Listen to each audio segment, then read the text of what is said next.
Few people are prepared to make the commitment to change about themselves the things that they have come to believe are true. You just hang on to them. I want to read that again. To make the transition from the ordinary level of consciousness to the level of superconsciousness, where you can attract, manifest, provide for, get the right people, the right events, synchronicity becomes a way of life. Your intuition begins to be the thing that's in charge of everything. You trust, you know, you have no fear, anxiety disappears. Love is something that you live by. You see the unfolding of God in everything and everyone that you encounter, and you have expectations that all will work for you, and it does all of that. To make the transition from the ordinary level of consciousness to the level of superconsciousness involves such a fundamental renewal, such a dramatic change of personality, that few are prepared to make such a commitment to the fulfillment of their own Dharma. So what I'd like to speak about here this evening is this new calling that has come to me. There's a teaching that goes way back. It's universalist. It's about becoming an initiate.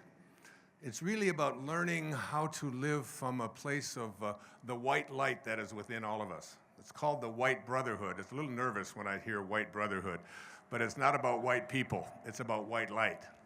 It has nothing to do with race or anything like that. But this teaching is a very powerful and profound teaching. And what it does is it tries to teach each of us how to initiate an internal awareness that who I am is much more than this physical body that I represent and the stuff that I have.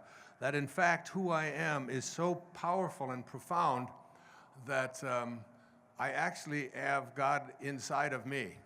I remember hearing and seeing a recording, a taped recording of Sai Baba on his 75th birthday in Puttaparthi, when all these millions of people had come to this little village in India, and they were, a reporter got up and put a microphone in front of him, and attempting, a Western reporter from a magazine here in America, was attempting to embarrass him at this solemn occasion, and said to him, "Are you God?"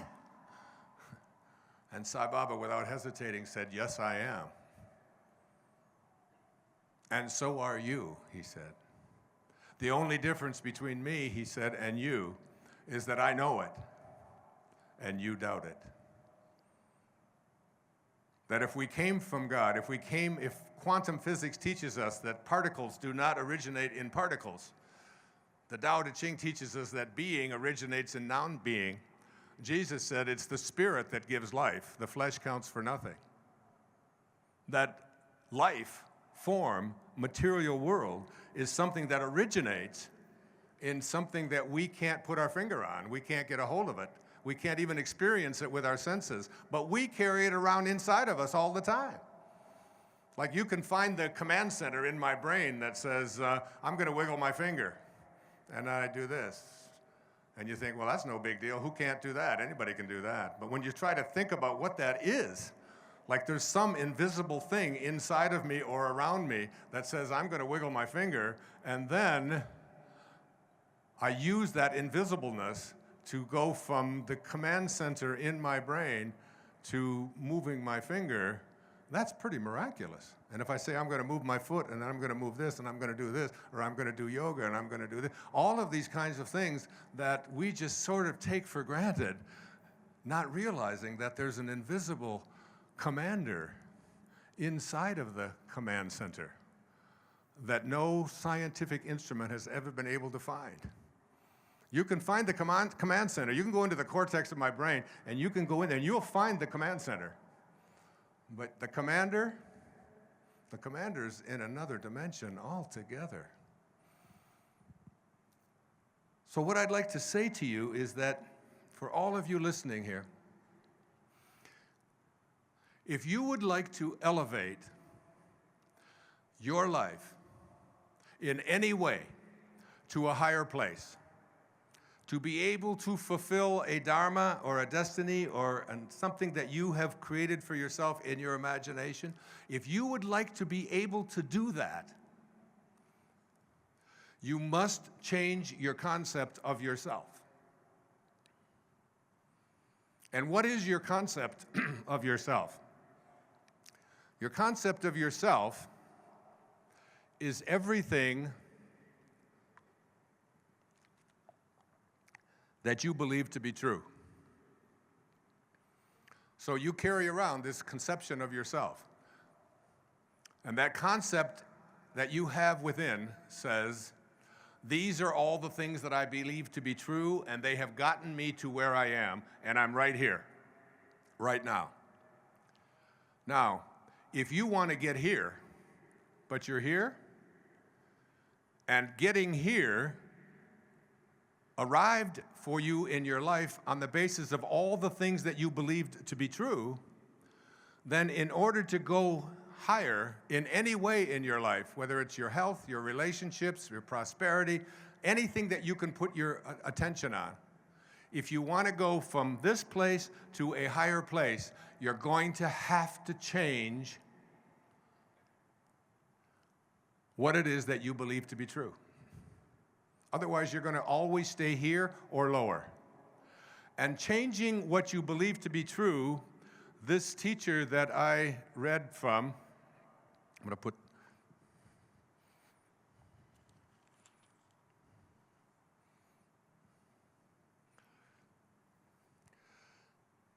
put it this way.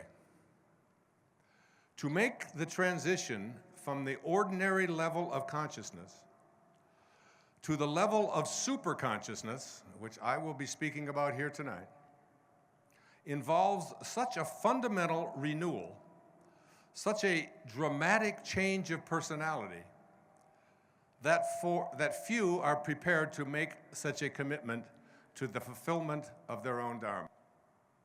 Few people are prepared to make the commitment to change about themselves the things that they have come to believe are true. You just hang on to them. I want to read that again. To make the transition from the ordinary level of consciousness to the level of superconsciousness, where you can attract, manifest, provide for, get the right people, the right events, synchronicity becomes a way of life. Your intuition begins to be the thing that's in charge of everything. You trust, you know, you have no fear, anxiety disappears.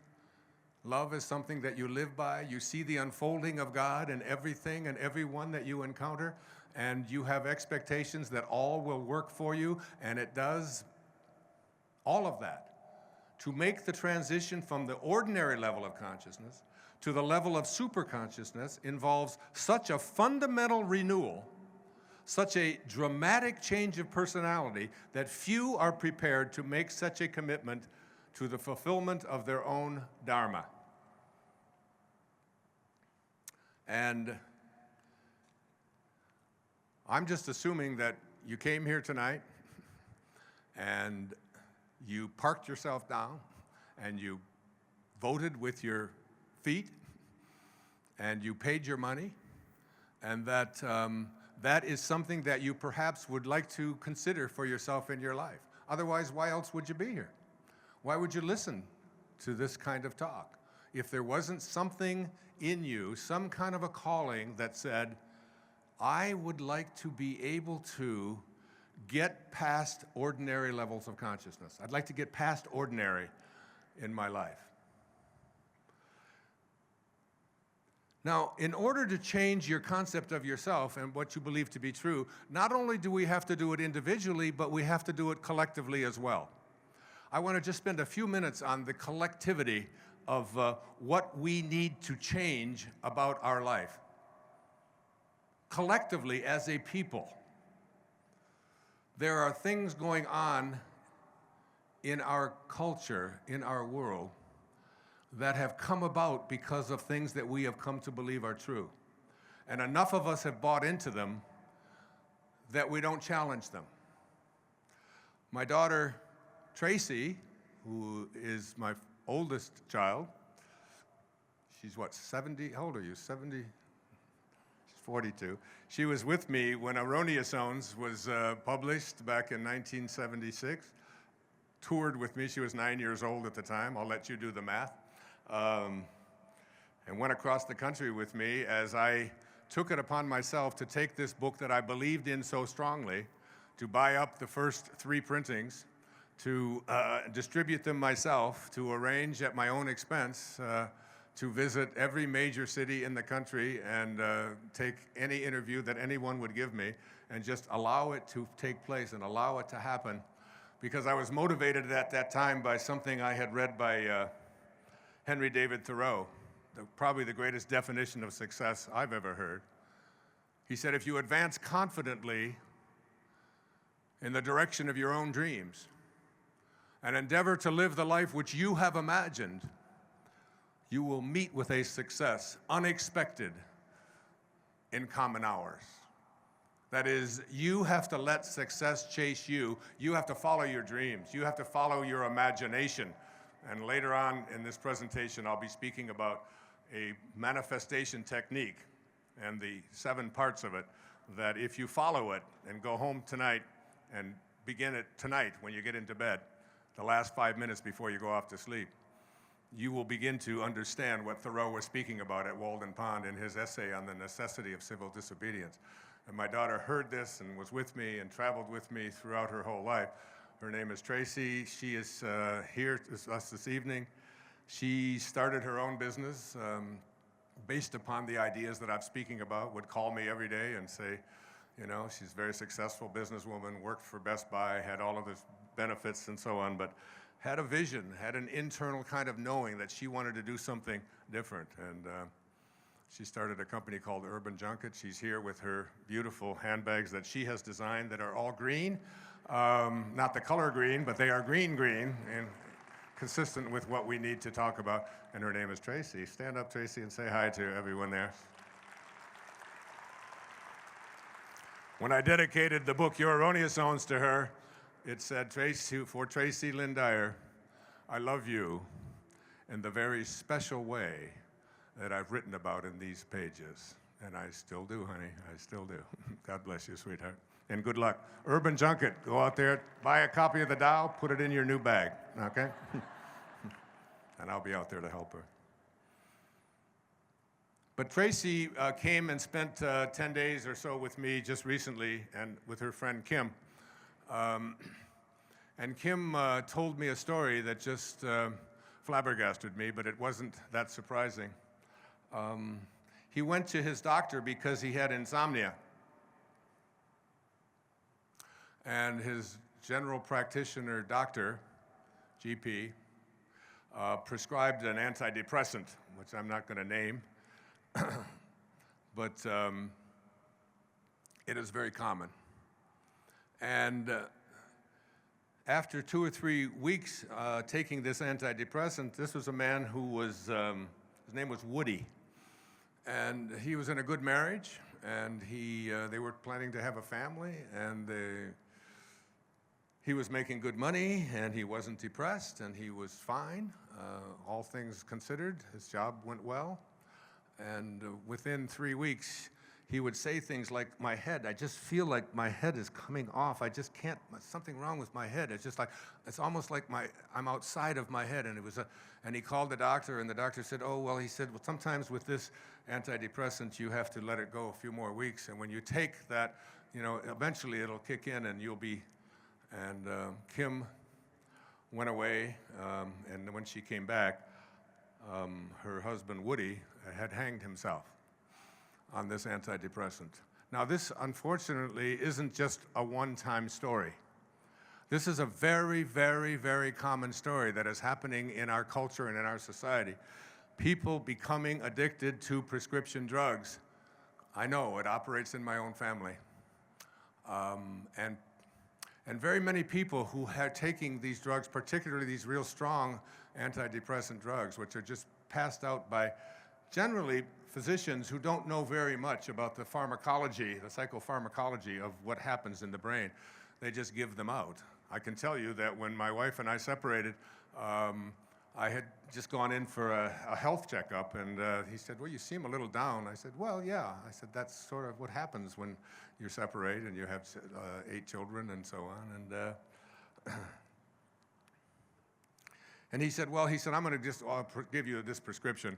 He said, it's so great. He said, I think it's an antidepressant. He said, but I think they should put it, this is a quote, I think they should put it in the drinking water. That's how good you're going to feel after this. And I started looking at the side effects of it and decided that that wasn't something that I wanted to be putting into my body. But there is a huge industry out there. Now, we are raising a generation of people, young people, who are being exposed to advertising every single day on television. Virtually every ad or every other ad is for some kind of a drug. We're the only country in the world that allows advertising of prescription drugs on television. The only one. You know, persuading people to become addicted to these various kinds of drugs. And Kim has made it her Dharma. She has testified before Congress, I think, 10 or 11 times now to get warning labels on these things, that the number of young people committing suicide and getting themselves highly addicted to not just antidepressants, but painkillers and so on. It just goes on and on and on. And we're losing thousands and thousands of young people every day. She started a website called Woody Matters. Just go on it and check it out and maybe help join her in this wonderful cause. We have to change our collective consciousness in our country, where people don't decide that the first thing they need to do when anything might be going wrong in their life is look for something, a pill that we're going to take for it. And I could go on with this, and I don't want to. But the big problem in this whole area is that it is fueled by greed. There are so many lobbyists in Washington for the pharmaceutical industry, something like 3 or 4 for every congressman there, to try to get legislation, continue to keep legislation. I just heard recently that the APA, the American Psychiatric Association, is attempting to get shyness listed as a disease for which they now have a pill for children between the ages of 8 and 13 who are afraid to ask for permission to go to the bathroom in class and don't want to raise their hand, and you know, kids that we used to call shy. Now that's a disease, and we're going to give a drug, and we'll get them taking it for a lifetime.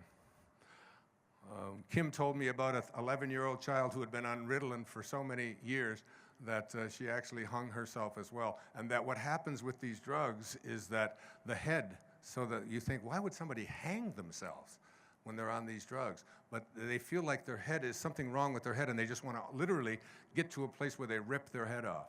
Now, I'm not up here saying that all antidepressants are bad and that everybody who's on them shouldn't be on them. And I'm not a physician, I'm not a medical doctor, I want to make that really clear. But warning labels and looking at what it is that we are encouraging young people to do, we have to change our concept of ourselves as a people who are becoming so addicted to pills. Listen to this statistic. In 1972,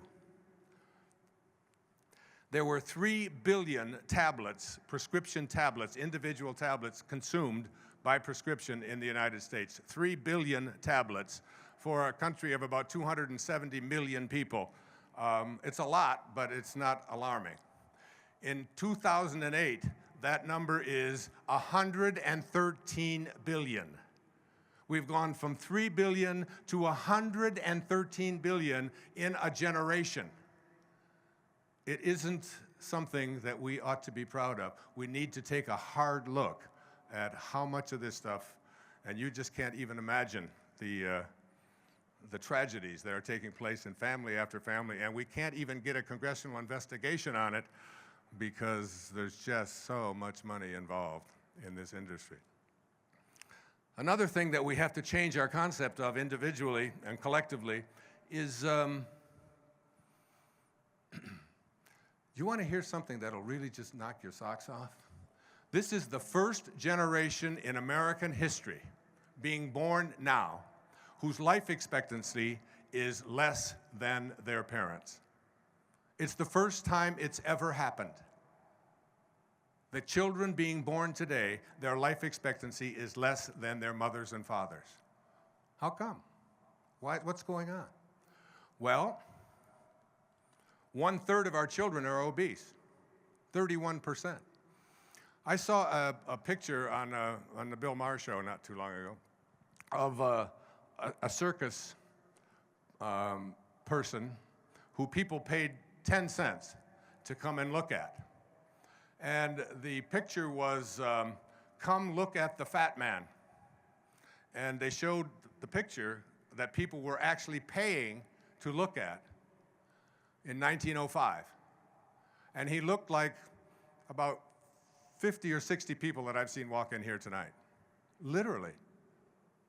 Just looked like a guy that we see every day on airplanes and bus stations and walking around the country. Because in 1905, the average amount of sugar that was consumed each day was approximately 15 to 20 grams of sugar. That's how much sugar was consumed every day. Today, it's 285 grams a day is the average amount of sugar that is being consumed. We need to change collectively our concept of ourselves. We have things like GMOs, genetically modified organisms, created by companies that get patents on seeds. A seed for corn gets patented by a huge company. These companies then genetically modify the organisms. This is the food that we all eat. Watch Food Incorporated. Just go out and take a look at it. Just watch Food Incorporated. And you begin to see that even if you have the strongest will, what is happening is our food supply is being contaminated by, again, agribusiness that is so big and there's so much money, and again, so many lobbyists in Washington that are keeping our food supply. It's try to find out how much sugar you eat. You might be looking at me and saying, you know, I probably look a little bit lighter than the last time you saw me, or even when you saw me on television. Because I met a man named Jorge Cruz. Jorge Cruz is a Hay House author. He invited me over to his place to interview me, and he told me that if I wanted to lose those 20 or so extra pounds that I had around my waist, and I thought I was in pretty good shape, he said, just get your sugar intake down to 15 to 20 grams a day, and you won't have to do anything else. And in 29 days, 23 pounds left my body, and I did nothing but just eliminate sugar in my diet. Now, you try to eliminate sugar, and you start looking at what's in the food that you're eating. In addition to that, the average child in America spends 7.5 hours a day, they say, with a machine, texting and video games and computers, and so 7.5 hours a day. I was shocked at that statistic myself. I've seen it many times in the last few months, reporting it. There's no activity. There's sitting around. Obesity, sugar intake, GMOs, our food supply, what we are doing to ourselves collectively, we've got to take a look at. Collectively, we also have to take a look at, do you know that every day in America there's a Columbine? Every day. 20 or so young people every single day are shot to death in our country. Every single day. 365 days a year. No investigation. In fact, we have all kinds of organizations pushing for the rights for people to have more and more and more guns in our society. Do you want to live in a society in which everybody has a gun, or in a society in which nobody has a gun? Which is your preference? Nobody for most of us. And yet, we take this as a normal situation. So these are some of the things. I could go on and go on to a rant here, and I don't want to do that. But I want to look at what it is that we have to do, not only collectively, to begin to change our concept of ourselves and what we have come to believe is true. We've just come to believe that it's true that we have to be victims of these kinds of things that are in our food supply and in our world and in our lives, and they don't have to. Buddha said that if you change and clear and purify the individual heart, the rest of the country will come along, the rest of the people will come along. And that's what we have to do, begin to purify purify our own